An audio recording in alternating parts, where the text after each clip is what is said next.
What is up, everyone? Welcome back to another episode of the Tribe of Runners. Today, I have a return guest coming back to the podcast to really share what has changed and everything that has gone on within 1 year. So, I had Sam Brower on roughly about probably a little under a year ago, and was just getting into running. He came from cycling. He serves us. So, thank you so much again for your service and still doing it, which is, thank you so much. But a lot has changed. You've ran a lot of races. You've crewed and paced. I literally got to meet you in person at Javelina, which was so Yeah. special. And you have just done so much. So let's get into all of the nitty gritty, go into all the details. But first, thank you so much for coming back on the podcast. Yeah, appreciate it. It's great fun to be back, you know. You can never talk enough about running.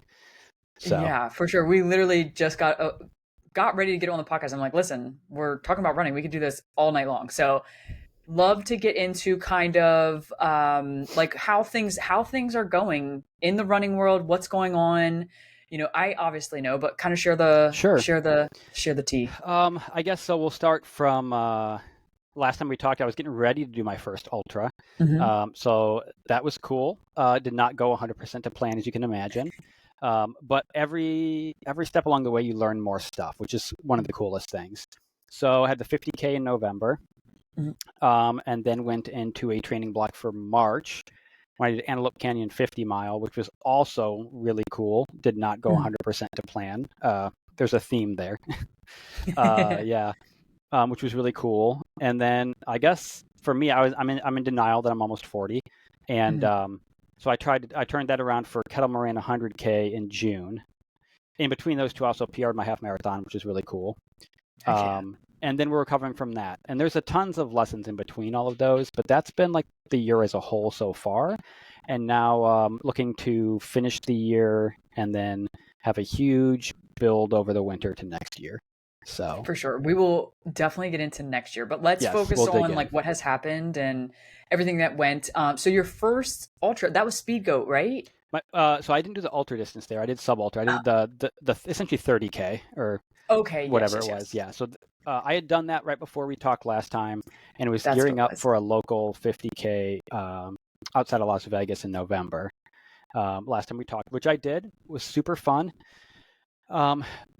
But I learned plenty there. Like just a couple small examples are at the start, it was like 37 degrees.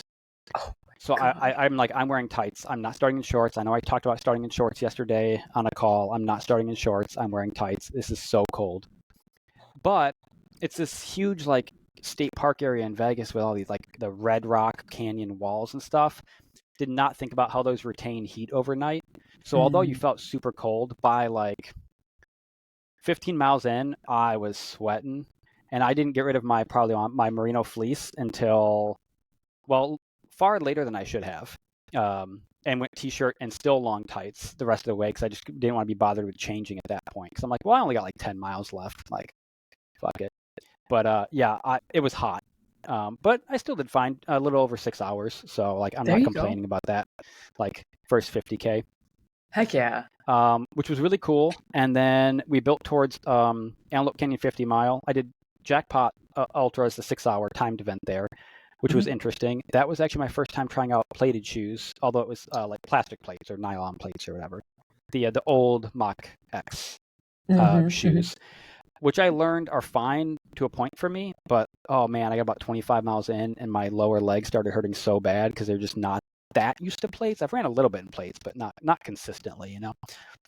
But did officially like 32 something miles, but I did like 34 actually. It's just didn't quite make a full lap on the last lap. For that in 6 hours. So like I did like a 5:20 for my 50K during the 6 hour, which is really cool. Jackpot's a great event, by the way. Air Vipa, great event, really fun.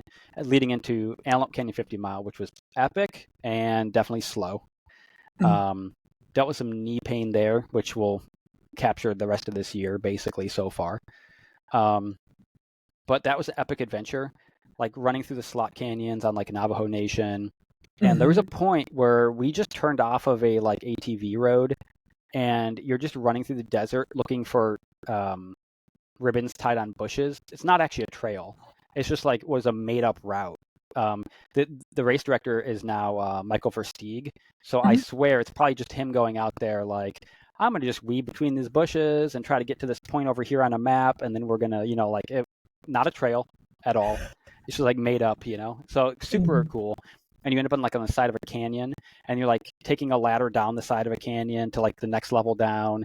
And then there's like metal drilled into the wall. It's like foot handholds to climb down the canyon wall, Wow. and then like a rope to kind of like ease yourself down the like slanted part of the canyon to the bottom. And it takes you 15 minutes to go like 0.0 miles basically. Yeah. But really cool event.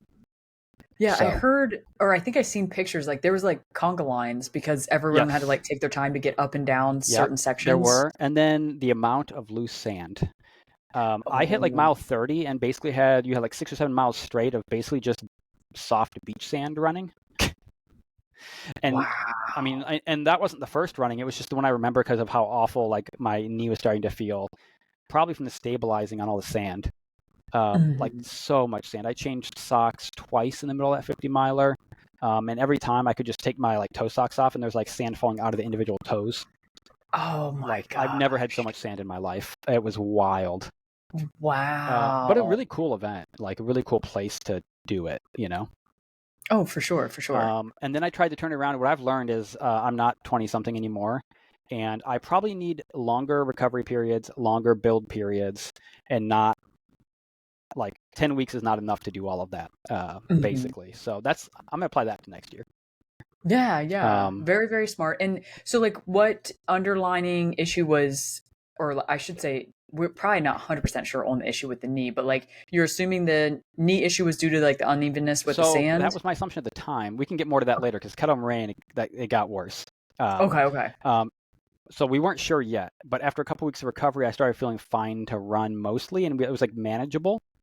Okay. And actually, so first lesson I took from this was be quick to identify when something's not right. Mhm. So we have done volume previously. We'd done speed work previously, like both aerobic threshold and VO2 max. And after a couple weeks off and then getting going again, we started trying uphill VO2 max efforts.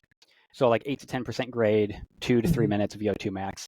And after 2 weeks of that, once a week, um, I was having like my sciatic nerve in my right side flared up pretty bad, Mm. and I couldn't run more than like 2 or 3 miles straight, multiple days of the week.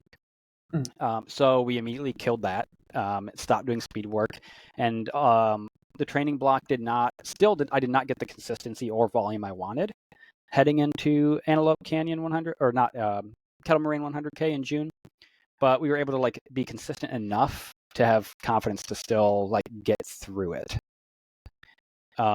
which kind of leads to Kettle Moraine. So first distance 100K, had never done 100K before. Well, I'd never done 50 miles before either. So I did back-to-back new distances, and and I was like, okay, I didn't get the volume I wanted, the consistency I wanted.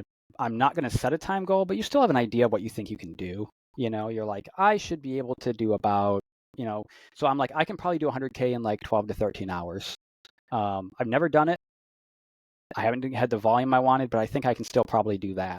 So for like the first 20 miles, I was set, like I was right on like a 12 to 13 hour pace. But like 18 miles in, I started feeling that knee pain on the outside of my knee. We hit the first crewable aid station right around mile 20, like 19 and a half, 20 or 21, somewhere in that range. And I immediately went straight for, I'm going to take a little bit of extra time and like roll, use the massage gun, use the play on, use everything I've got to try to start. And then within the 3 or 4 miles after leaving, I noticed it. Yes, hello, girl. Hi.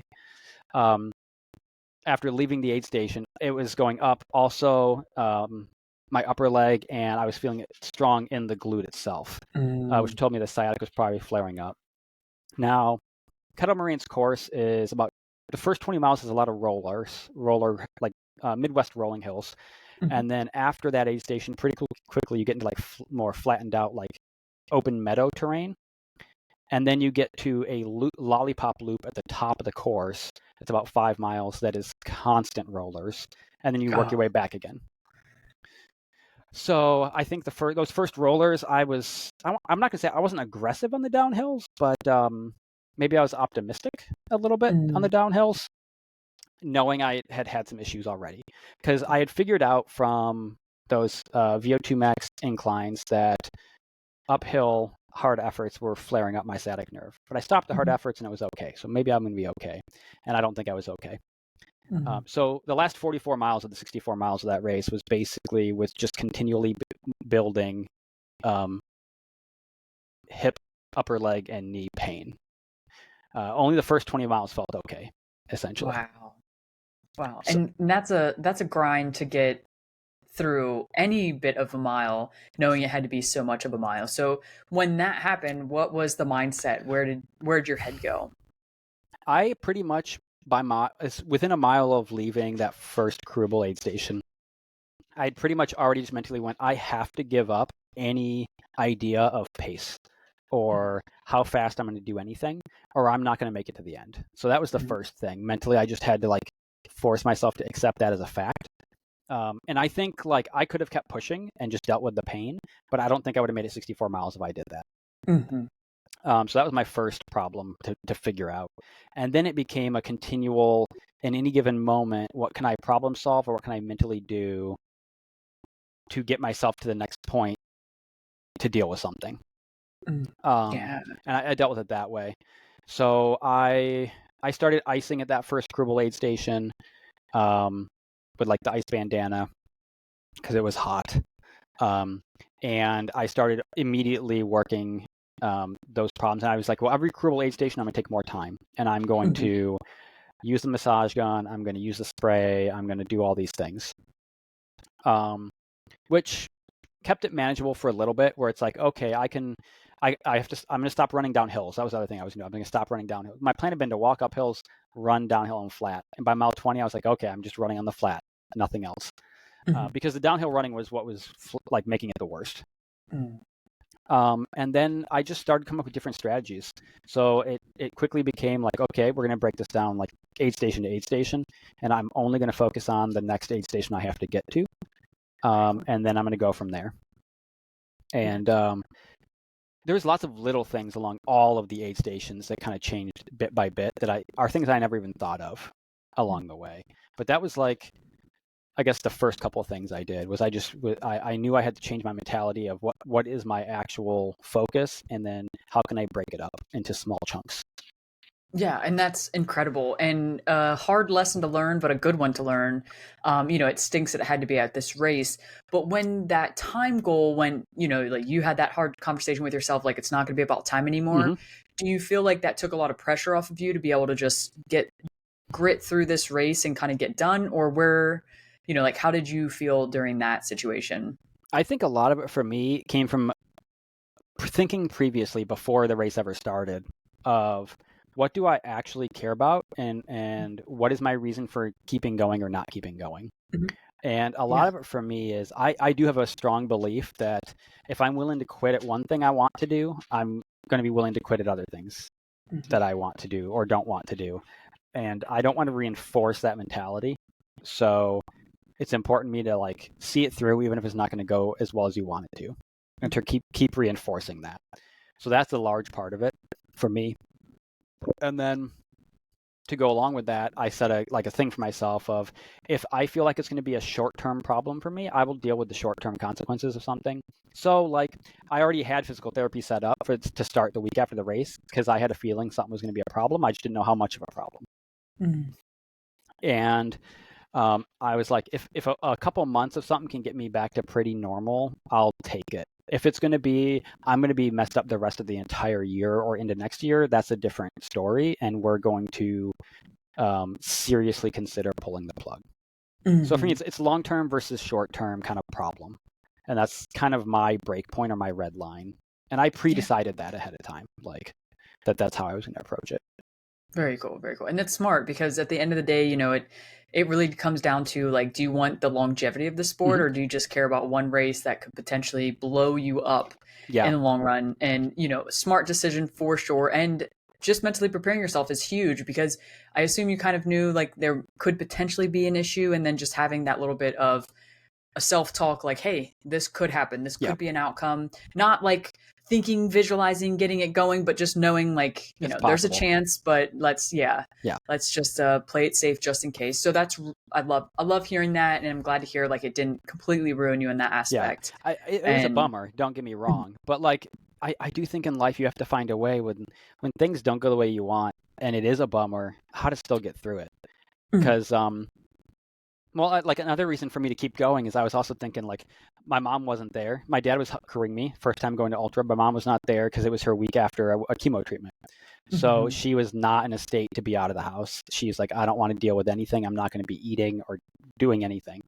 So like she can't do anything she wants to do, but here I can go and run 64 miles, right? Like I'm Mhm. choosing to do this.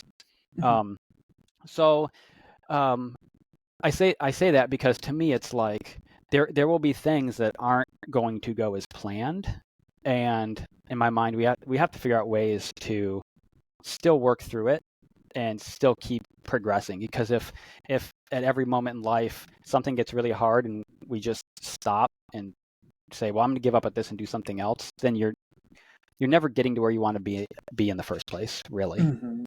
It's kind of how Yeah. I look at it. So I was trying to like again like reinforce that with myself. Oh yeah, for sure. Two things. I love that like mentality of like we get to do this, and Hmm. that's I think like kind of where you're going with that. Like, Yeah, I'm so sorry to hear about your mom. I know, like yeah, I know, you're a good sure. friend of mine, and so sorry to hear. But you're right. Like we get to do these crazy things, and we sign up to do them. So when things get hard, it's that decision of are you just gonna kind of drop it and go home and be comfortable, or are you gonna get uncomfortable and Yeah, do the thing that you can do, and it's a privilege to do. And you said it right then too, like once you kind of give up on yourself once or cut things short in any aspect, it's that like neurological thing that goes through. yep, And it's, I will literally never forget when I was running my Across Florida 200. My good buddy Sean's like, listen, if you cut short and have your crew come see you first, like a little early, you'll always do that. And I knew exactly where he was coming from, but at the same time, I was like, dude, Sean, shut up and just let me do what I want to do, yep, So yep, it happens, and it's so hard to overcome those things. And it truly takes like a lot to yeah, continue to push. So you kept pushing. So after, that 20 mile where things were going south, yep. how did things continue to go? Um, Initially, I was able to do pretty good. I would run, and I kept running, although my pace was slower. So I had been doing like 11 something, I think, on average, going through mile 20. Like Mhm. if I take the first 20 miles, like 11 something per mile. Um, and I started doing more like 13 to 14 range because I was basically like taking more run walking at this point, Mhm. which helped a little bit. Just kind of keep me going because if it just started to really kind of flare up a little bit, I'd walk a little bit, walk it out, and then start running again. And that got me all the way through the next Krubel aid station and then out to the aid station heading out into that 5 mile loop that's the top of the lollipop of this course. And that's where like I just mentally was not having it. Like that was the Mhm. hardest 5 miles in the entire race for me because the entire section there was just up and down. You're on this loop where you're just looping back to where you already were. And Mhm. like I think other than later in the race, so far that was the point I'd been like most by myself, and I was like I cannot run almost any of this section. So it's like 5 miles of almost just straight walking because I was just going up and down the whole time, and it was so frustrating. And I mentally could not get out of this mental funk of being so frustrated that I couldn't run. Mhm. Oh yeah. And it was just so slow. Um, or that's how it felt that way. You know what I mean? And it was just Mhm. so frustrating to me. So like I, even though it wasn't a crucible aid station, I'd take a couple extra minutes, saw if anyone had like biofreeze or something, because I had like my play on spray bottles, the old school pump ones, at the crew stops, but nothing anywhere else. Mhm. So that was the first time I was like, I need to like stretch out a little bit, and if someone has something, just like spray me up. Which after the last crucible aid station for the last 20 miles, I basically every single aid station I was checking for something to help myself out because it just got ridiculous. But I kept getting iced and kept going. And I was still doing nutrition good at that point too. Like nutrition was still going good. It wasn't until like the last 20 miles where that started to go a little bit. And I think it was just because at that point I was moving slower and just couldn't keep taking in the same that I had been. But I got back from that lollipop and got back into a run walk again, back to the next crewable aid station. Took plenty of time there and just kind of reset myself a little bit and tried to rework everything. Is that where I made a change? I did make a change there. So I'd been icing the whole time. At this point, it was probably 4:30, 4 to 5 in the afternoon, something like that. Mm-hmm. And originally, with the 12, 13 hours, I should be able to finish like just before it got dark. But here I am like 30, 20, 27 miles from the finish, something like that, probably at that point. And I was like, actually, I want my poles. And I had no intention of using poles at all in this entire race. And I decided to change to my vest. So what I did was I did vest for the first 20. I did race belt from 20. And I was going to go back to vest for the last 20. But I took the vest and the poles early. And I did the vest early because then I could get rid of the handhelds and use normal bottles again, so I could hold the poles. And the only reason I was doing that is I wanted to test for like the 7 miles or so before those last 20 that had more rolling hills to see like, will the poles help at all? Just take a little bit of relief off of like my knee. At this point, my hamstring gotten super tight. And then the glute and the hamstring. I've learned since through physical therapy that like if your nerve cannot move properly within its sheath, then it irritates all the muscles around it, and they get they tighten up super bad. And like I've never felt my hamstring that tight in my entire life by the last 20 miles. So I was just trying to have any relief at all. So I took poles, vest, and stopped icing because I'm going to change to my last change of clothes. That also meant the next flat section through the meadows for the last time I was slower because it was still so hot. Like I should have still been icing, but I just wanted to not be wet anymore because it was humid and hot. And as the ice had melted, I'd started rubbing and stuff, and I didn't want to deal with it anymore. So I moved slower for that from like 27 or 28 or whatever down to 20 again to the last crewable aid station. Just run walk, overheating. Not as bad as some guys. I got to the aid station right before or right after the last crewable aid station. I forget which one. And there were a couple of guys there that could not get like their bodies under control, like rapidly changing heart rate and stuff like that from the heat, and like they were just in a state. So I was doing okay from that perspective. Like I was keeping it under control. And I also think the heat didn't bother me as much as it could have because I had other things that just hurt more. Yeah, your focus was on that pain, not on necessarily like how your body was feeling with all the heat. Yeah. And then from that last crewable aid station to the finish, that last 20, I went out. I had my headlamp, I had the poles, and I just worked again aid station to aid station, and it's all these non-crewable ones. I think there was like maybe 5 or 6 over that 20 miles. And the first one I got to was the last one before it got dark. And the aid station crew captain there was great. She had like this muscle roller thing that could like clamp down on both sides of like your leg and just roll up and down.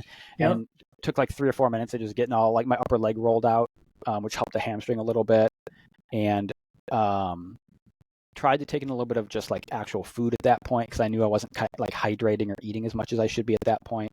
And then went off into what would soon be the dark of the woods. And an interesting change here too is I knew I was not hydrating well enough. This was my first time actually racing at night and not like running in a place I knew at night. So one interesting thing is I definitely got turned around a couple times. Like, should I be at the aid station already? Should I not? I'm not sure. Like, so I was like checking the phone a little bit, and trying to figure out where I was. And then it was just like an extra 3/4 mile farther than I thought it was, or like things like that. But I just kind of chugged along aid station by aid station. I got to the third to last one, and they had like all sorts of great stuff. It's the only time I've actually in a race taken painkillers. I will say I did have a prescription for muscle relaxers. I took a muscle relaxer at the last crewable aid station. Didn't tell anyone I took that. I was like, I need to try something, like, because I'd been prescribed that by the doc before, like the week before. It's like I got to do something because this is awful. And then the third to last aid station, they had just like normal ibuprofen. So I took a couple of those, and they had cans of like BioFreeze, and I was like, just light up my leg up and down everywhere, and they just sprayed the crap out of me. And then I could tell for the last couple aid stations, like those last 5 non-crewable ones, I took longer than I ever intended. And I think this is a good lesson too, is like you just got to adjust a little bit and be open to like what you might need versus what you thought was going to be the case. Mm-hmm. And that can be hard mentally. Like I wanted to go the way I wanted it to go, but that's not how it was going. So I took longer, and I was like, I'm not getting the nutrition I need. I need something, but I don't know what. And nothing I have sounds good anymore because I'm just like out of whack.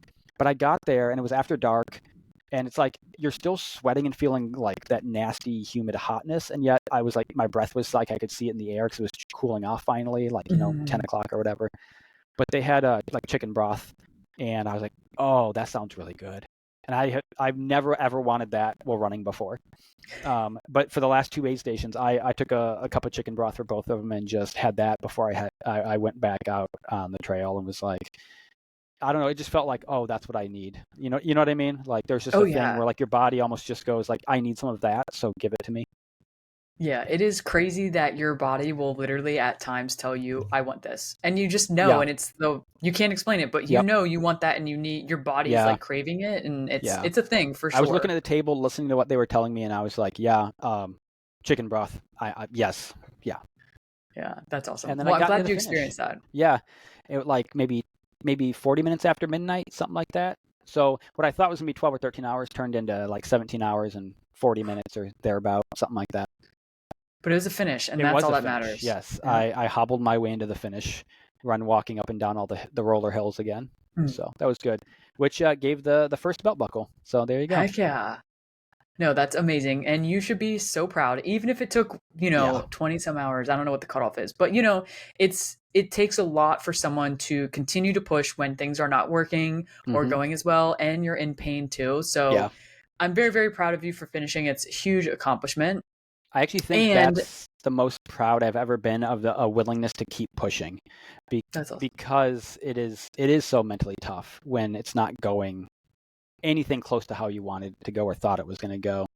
And I don't feel like I've ever had to mentally like do mental gymnastics as much as I did there to like keep my mind right. And it was really only that 1 5 mile loop where my mind was really not in a good place, which was Mhm. basically like the 50K mark or just after. Like the 5 miles right after that point, I was just mentally gone. But otherwise, I felt like I kept it together pretty good. Do you think you did anything that you can recall that like helped you continue to push without having a super, super low other than that little loop? I think I think the big things for me, I would remind myself mentally that I had chosen to sign up for this. Mhm. I'd remind myself like my mom can't do what she wants to do right now. I'd remind myself that if I quit now, I'm going to quit at something else. And then more jokingly, and this comes more from like pacing at Javelina, when at one point I was pacing Dan, and we're just like, yo, who's gonna carry the boats and the fucking logs, man? So a couple of times I just like I was on the trail going like, that's right, who's gonna carry the boats and logs? Because it was funny, like an inside Oh joke yeah. in my own head. You have to have those little things of humor to keep you going. Yeah, And yeah, honestly, like it is just as weird as it sounds, you'd be kind of getting in the low and you think of something like that and like instantly you start laughing and yeah, you're yeah, like, yeah, "Oh, I remember this like he was suffering," or like anything. yeah, Things like that are really really big for you. But yeah, that's awesome. And great techniques to keep you like out of the low and just remember more or less like why you're doing this, what you're doing it for, and all that good stuff. So yeah. that's incredible. Yep. So now let's go, you cross the finish line, you're in so much pain. What happens next?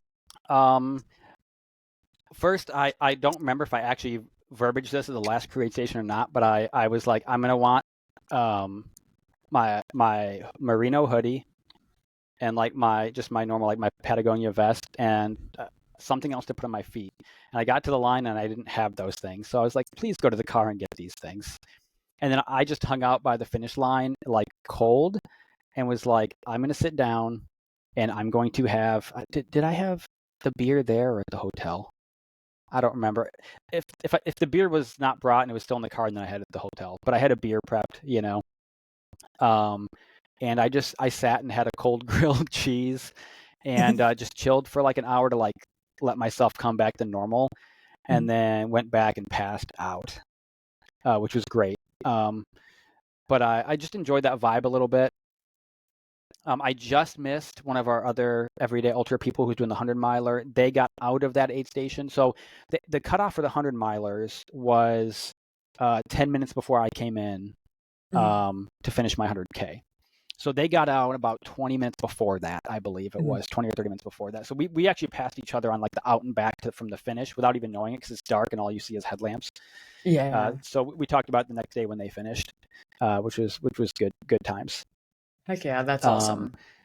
and then we got up next morning like 9 or something. So I was on the trail from 7 a.m. to about 40 after midnight, and then we got up around 9:30, got some breakfast at a local place, and then went back to the finish line to try to catch people coming in during the last hour, which was great. Saw like the last 4 or 5 finishers of the 100 mile. I think that's about it. I did see the female 100 mile finisher come in shortly after I finished actually as well. Yeah, Wow, because the 100 that's mile male incredible. set the course record and did like Okay. 14 something hours, but the first 100 mile female runner, she came in like within 20 minutes after I finished, I think. Wow, that's So incredible. that was cool too. Like just came flying through. Heck yeah, for sure, for Yeah, sure. and then I just reminded myself like, okay, like that was awesome. Give yourself time to process that, and I just remind myself to treat this now as like this year because the whole year has kind of gone wonky. I was like, this entire year is just building experience for the future. Like Mhm. you're doing a desert slow 50 miler, you're doing this Midwest kind of flat rolling hill 100K, you're going to go do grindstone 100K. Like take all of these different types of experience and use them so next year when you pick some big goals, like you're more prepared and you have more tools to pull on and more experience to pull from. Oh yeah, Which is kind for of where I've sure. shifted my focus this year into like just being a knowledge building year. Yeah, yeah.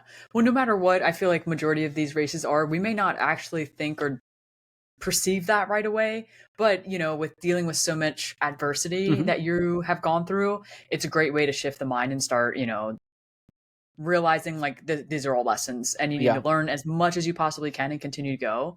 So, how's the knee? What's going on with the knee? So within a week after the race, got in for physical therapy, and we basically troubleshooted, and it's stemming from the sciatic nerve on my right side. It's not really a knee problem; it's a sciatic nerve problem,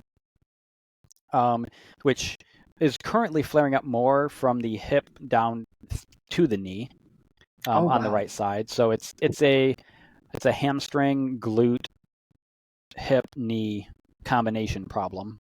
Um, and I've been doing twice a week physical therapy, working on that, and doing a lot of like nerve work, some muscle work, and then when it comes to like strengthening stuff, it's more like the little stabilizing, like not normally used in running muscles Mm. of the leg, hip, and core region that we've been working on, just because we go like this and Mhm. not really any other motions. So that stuff, but it's mostly been trying to work getting the nerve moving correctly and not flaring up. And I've just been really cautious training wise, maybe more than I even need to be, but I know historically I'm very willing to push too much too early. Mm. So even if it means I go in like undercooked and underprepared for the next one, I'm trying to very actively not overdo it. Mm. To maybe even being a little bit over conservative. But there's a lot of personal life stuff going on, and as we know, like that increased stress. Plus, I moved like across multiple states for work this year, right after the 50 miler as well. So you got that stress, you got personal life stress, and when you're not maybe getting enough sleep consistently, and you got other things stressing you out, I feel even more like I need to be very cautious with that, you know? So I definitely have not had the consistency since the 50 miler, I've had not had the consistency of training I want to have. Mhm. And that I even struggle with more than how I was mentally during the race. Because then I feel like I'm selling myself short on preparing. But I also I know that if I go as hard as I have sometimes in the past, I may very well overcook it and just make it a longer term problem, which I don't want to do. So Oh yeah. it's been a balancing act, both physically and mentally, of trying to get back to normal. Like I'm what, 3 weeks out, maybe 3 weeks out from a 50K, and I'm just back on like 5.5 to 6 hour weeks at this point. And I only got like 3 weeks after the 50K before the 100K, and like Mhm.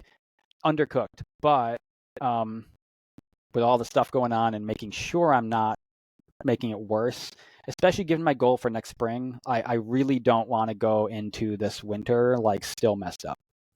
For sure. So I'm really trying to not overdo it. Yeah. Well, and you mentioned Grindstone's it. got a cutoff though, so like Oh.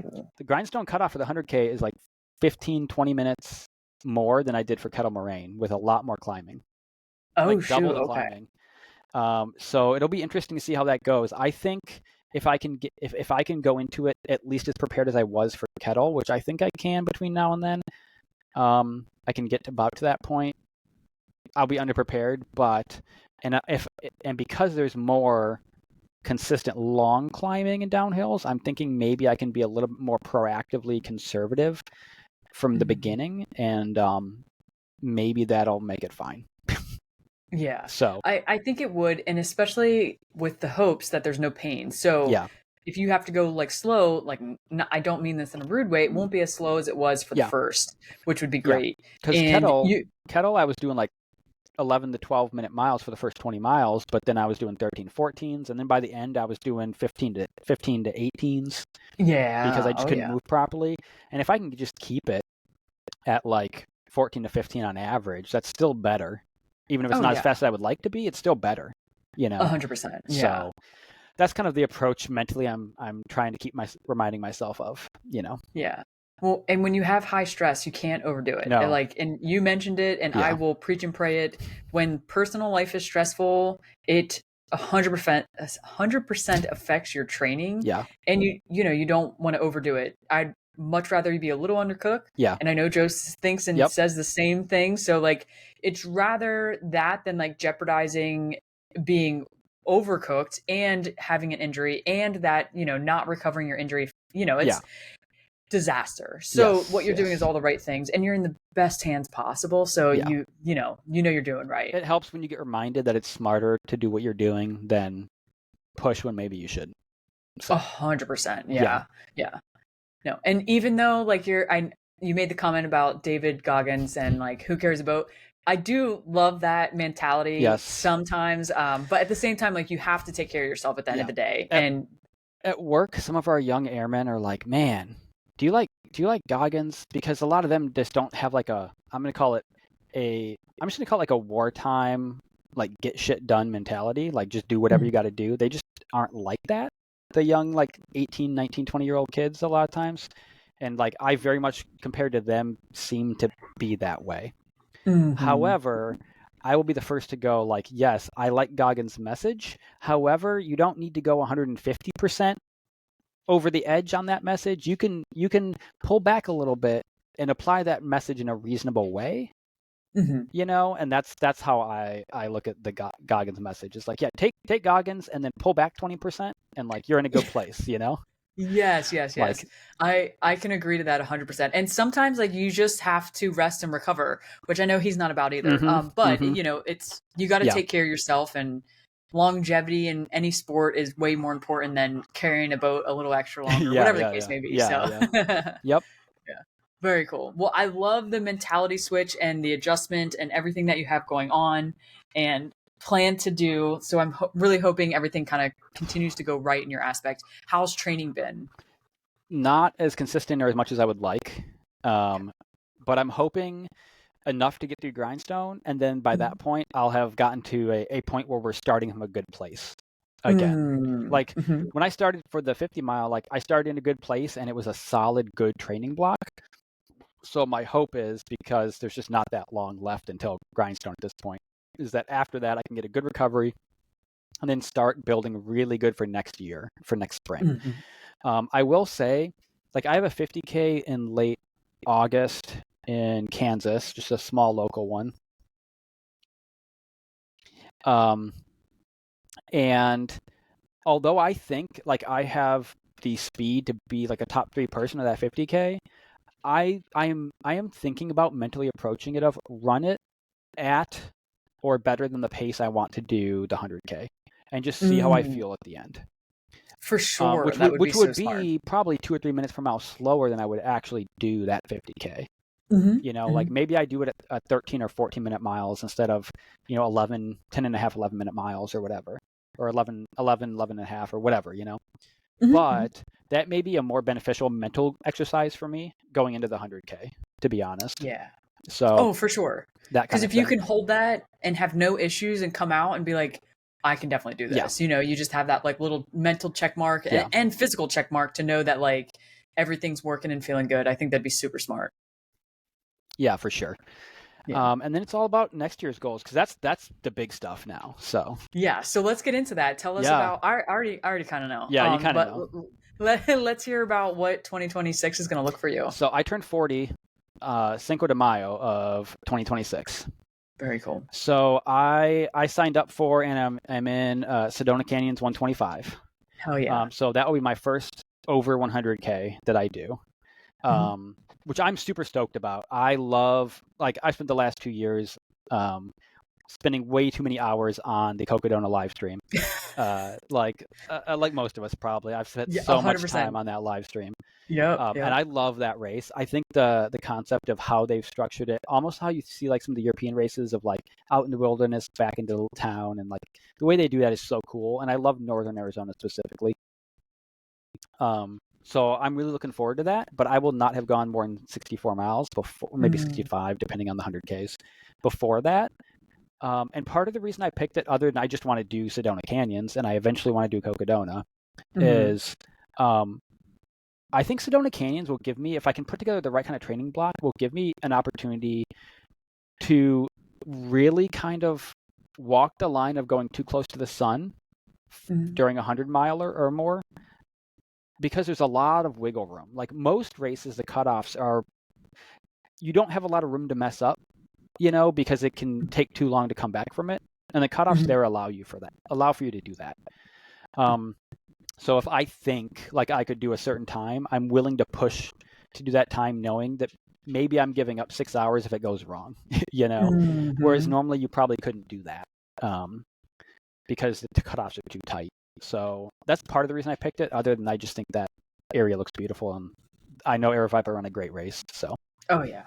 Yeah, and that race, I mean, I never, I did Cocodona, crewing and pacing. yeah, It is amazing. It's gorgeous. I couldn't imagine actually running the course, which I hope to do in a couple years. yeah, But it is definitely a race that you could go out and kind of see what you can do with the opportunity to have to walk it in. I hate to yeah, say it, a lot of people do this 125 because they know that for the exact reason, knowing I may be a mid or a back of a pack and I can do yeah, Sedona 125 and have plenty of time, which yeah, I think is amazing. I yeah, wish there was more races like yeah. that, you And know? actually, Kettle Moraine was a great example for the 100K, for example. Like what I think I can do. So we started with like 130 people maybe in the 100K, something like that.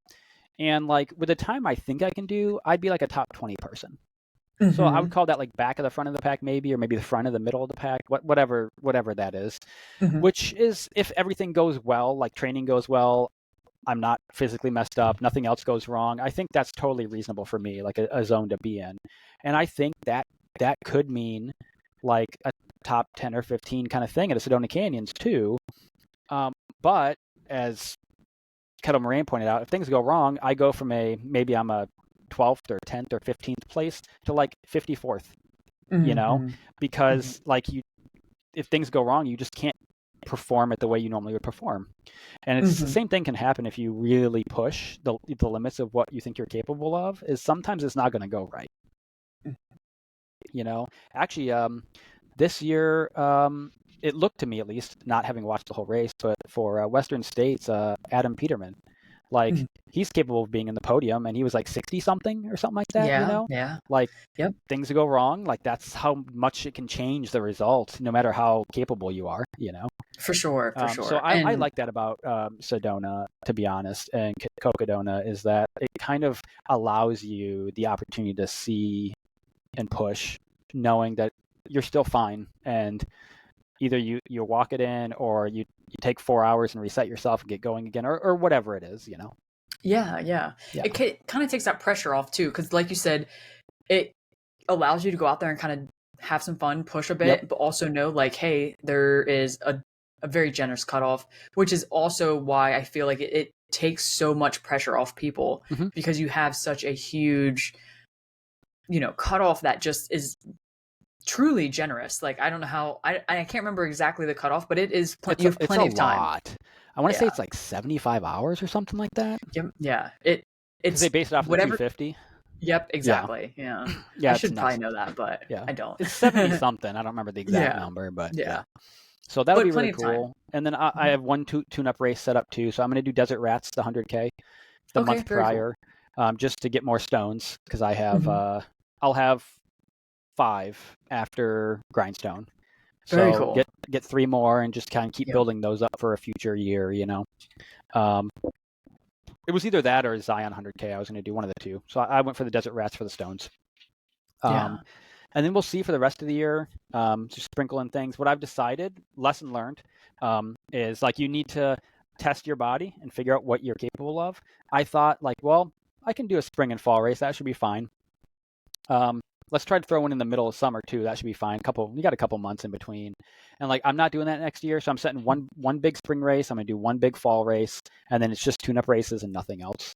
Because Yeah. I think that's what my body needs to perform in the way I want to perform.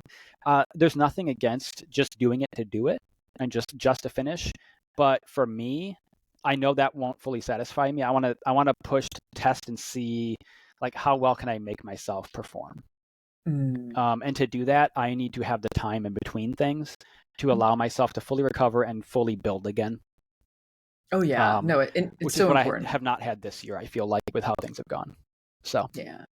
Lesson learned, yep, lesson learned. But I literally was just talking to an athlete of mine about this and explaining like sometimes it's just best to have two key races, springtime, fall time, not a lot of people enjoy summer races, point blank period.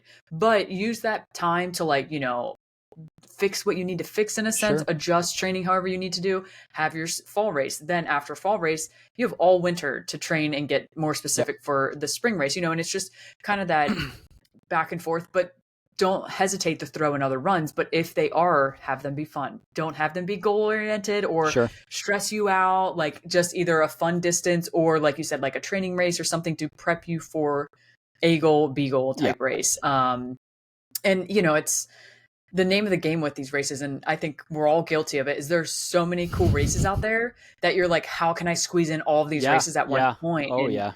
it's so There's consuming. so many races you're like that looks really cool. I want to do that one, and that one looks really cool, and I want to do that one, and you Mhm. just it can be really easy to try to fit in too many.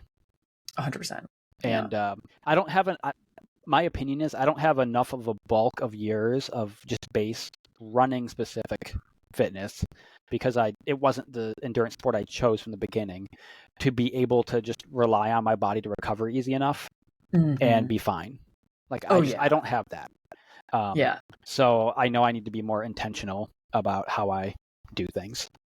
for sure. And I'm a firm believer not everyone has the ability to have that like True. quick recovery. And don't get me wrong, I know the more uh years that you've ran and the more foundation you have built, the bigger the base, all of that, like everything comes a little easier, you get a little quicker, Sure. the knees stop aching as much after some races and all that good stuff.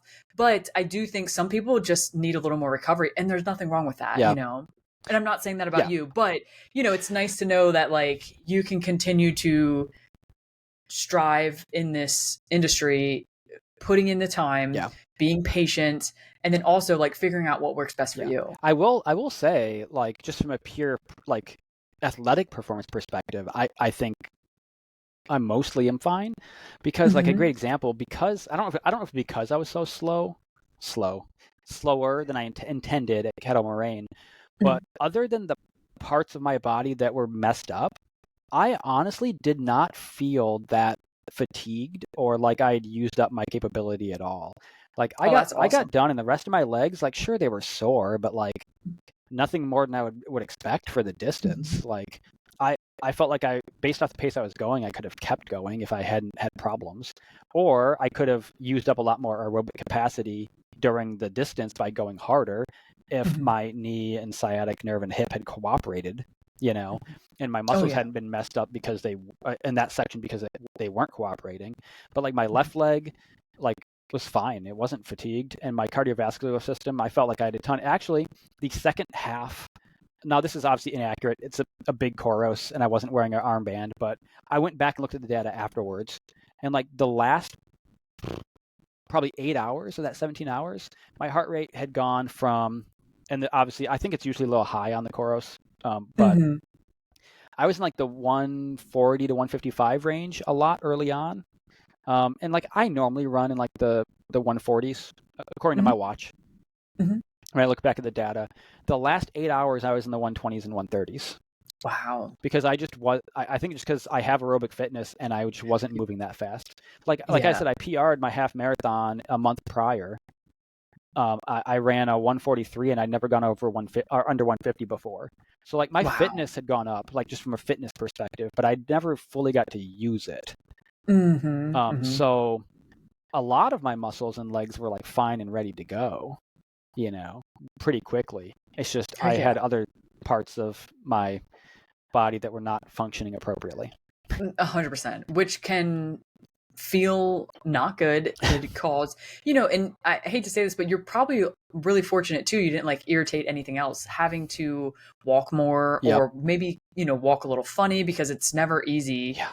A when couple something blisters hurts I you. didn't have early on. I had later because I was moving a bit different than normal. Mhm. But yeah, The normal blisters are yeah, normal. They're yeah. like Last 10 the, miles, they popped up and got worse. It is what it yeah, is.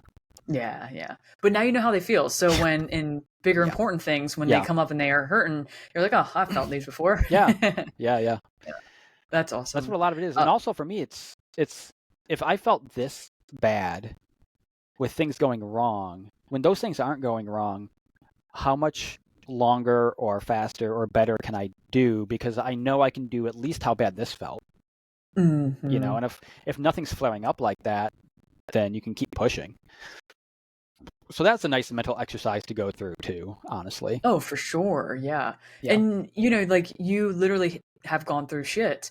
But at the same time, like, that wasn't anything other than like an injury. It Hmm. wasn't you mentally giving up or like, oh, I need to walk or, I can't get up these things. It was literally something limiting you, not being able to perform at your fullest. So when this gets fixed and when you're running, safely without the pain or anything of that nature, like you have the ability to go out and kind Yeah. of see what you can do still. And you've done 100K, which is awesome. Yep. It's a huge achievement. Yeah. That was cool. And part of my recovery, the weekend after, I went out to a local Omaha timed race on the trails here. It was like 98-degree heat index over 100, humidity kind of thing. And I just worked an aid station tent for like 4 hours over lunchtime for that event, Oh my just like cheering people on, and filling up their ice for them and stuff like that. So yeah. that was good fun, just to kind of like still like be thinking but decompress from like the event I had just done, and that was a good Heck time yeah. too. So Yeah, volunteering is amazing. yeah, I love it. yeah, I wish I could do it more, but yeah, busy life. But it's also so awesome to get out there to help volunteer crew and pace. yep. So that's really, really cool. I may And let crew and go ahead. pace still at some point this year. I have two possible options. I don't know Very if either cool. one's going to go work out or not. We'll see. But I've offered up services for a couple different options, so we'll see. Very cool. Very Yeah. cool. I was gonna say, since we're on the topic of crewing and pacing, Hmm. how was Javelina? What was like your biggest takeaway? Because that was your first experience crewing and That pacing. was, yes, that was the first time I'd ever crewed and paced. I really enjoyed it. I think Javelina is a great actually crew and pacing experience. It's a Hmm. great place to do it. I would happily go back to Javelina and do it again, crew and pace. Preferably pace. I like the pacing a little bit better, but just Hmm. me personally. But either way, um, it gave me a lot of insight into really thinking through your logistics Mm. of how you're going to go about doing things. And in a perspective I hadn't thought through it on that level before. And watching the way it goes down there for like crew exchanges and how you head into the other stops along the route and a lot of that kind of stuff was really interesting. Oh, And for even when sure. I was done and I went back and thought about it, I was like, oh, I could have done that better, or we could have done this better at this one, or like things like that.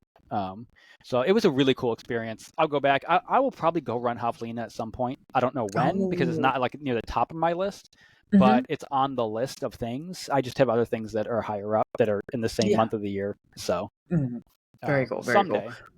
Yeah. And it's a great race. I will never go back to race it. Yeah, the I'm sand gonna go there back seemed out pretty there. awful for you as well. Yeah. Yes, but I didn't I'm going feel back that. this year to pace, so I'll You'll be there probably have a this better year. experience pacing because A I 100%. feel like 20 miles you can't get as much sand and stuff in. Oh, and I will 1,000,000% wear gaiters. Yeah. There's no doubt Oh in my yeah. mind. So Yeah. I will say I don't know if you'd want to do like Antelope Canyon, but like Javelina sand was nothing compared to Antelope Canyon. Like nothing. Ugh. It was like Javelina is like a non-sandy course compared to Mhm. Antelope Canyon. I wore Wow. gaiters. I wore Nike Zagamas. I wore gaiters. I wore toe socks, and I changed socks twice in the 50 miles. And I could every time I was dumping sand out of my socks when I changed them, and like having to wipe my feet down to get like the caked sand off my feet, like every like 15 to 20 miles.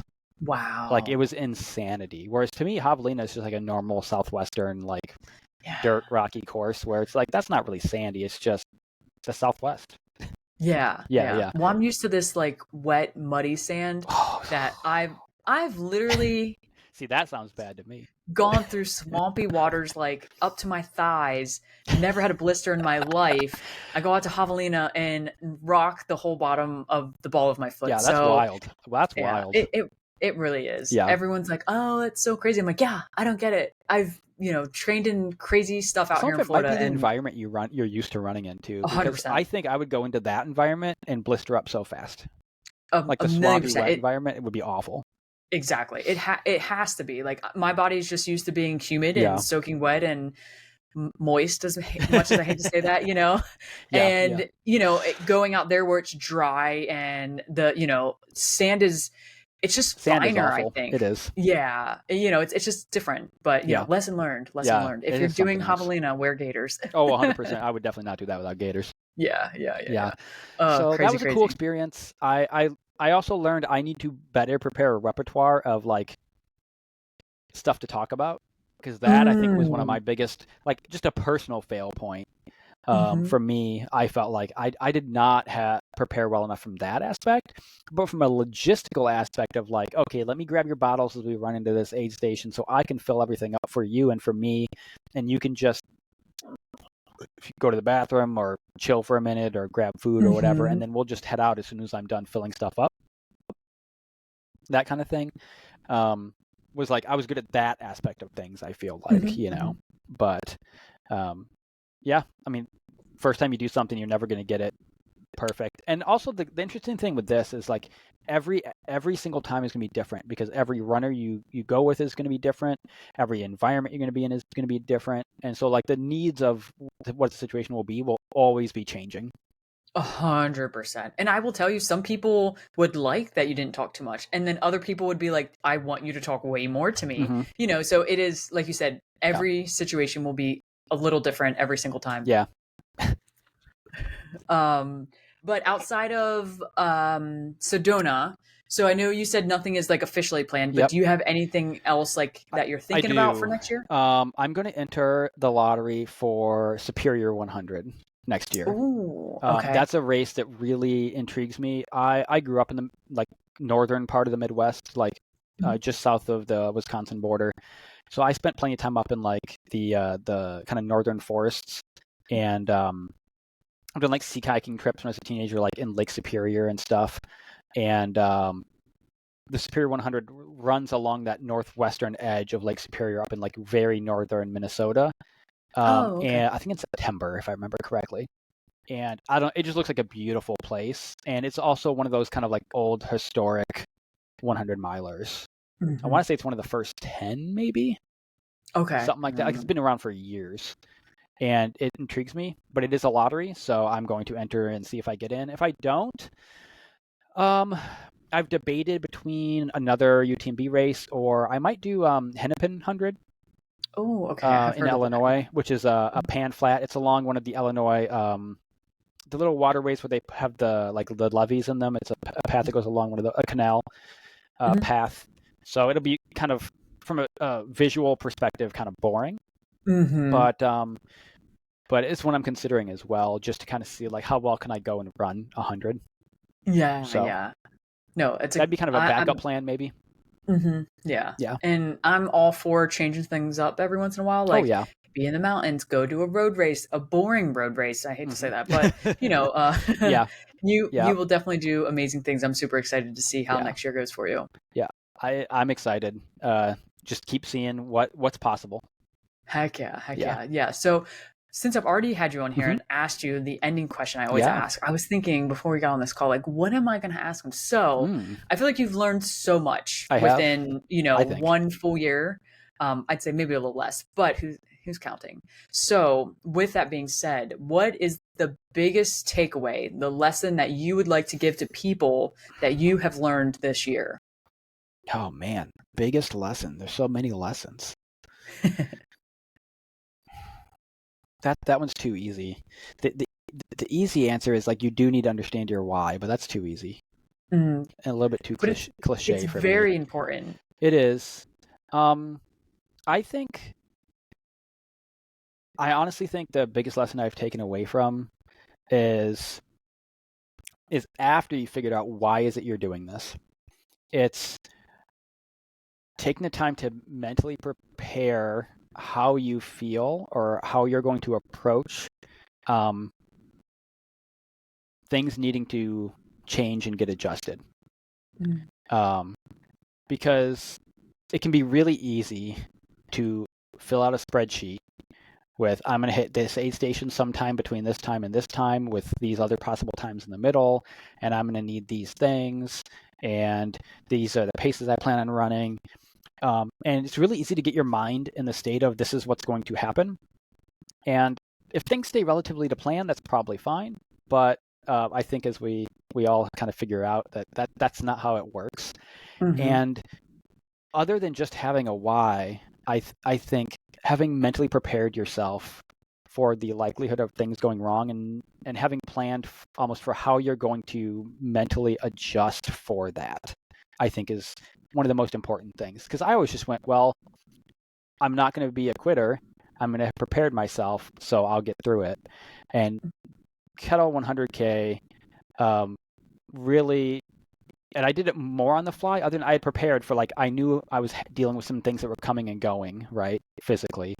So I kind of was like prepared for something to happen, which was good. But I could have been even better prepared probably if I really thought through, like, if things aren't going to go right, how am I going to mentally deal with this? Like, what Mhm. am I going to tell myself? What are the things I might have to decide?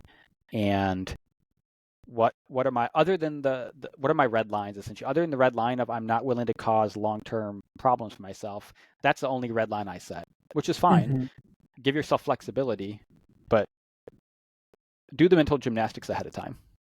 Yeah. Yeah. No, I think it's great preparation. It's not always done. I will say that. Yeah. I know so Yeah. many people that were like, I never even thought of that. I'm like, well, you should have. Yeah. Yeah.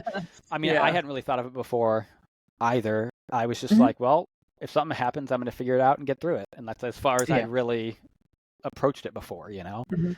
And honestly, at least for me, like if it's a 50K or less, like that's fine. Like a 50K, I can kind of go, if something happens, I'll deal with it.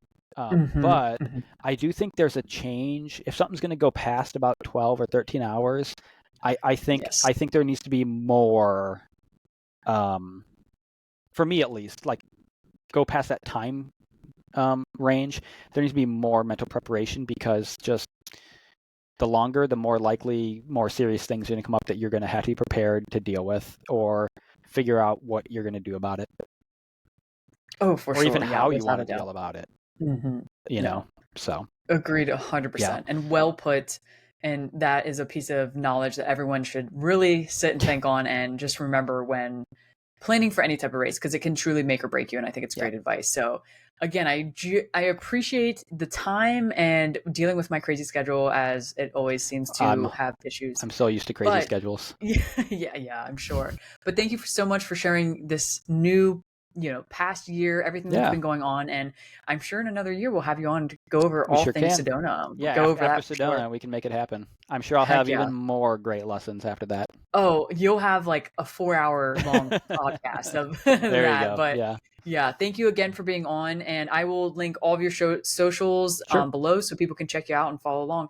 And your Substack, you've been maybe slacking a I little have been with writing, slacking a but you little have bit on the one. Substack. Yeah. That's okay. Yeah. Life is busy. I know it is. It's been crazy with the move and everything after. So, Yeah, but yeah. this is me kicking you in the butt Yep, to get that's going right. and get back to it. Yep. Perfect. All right.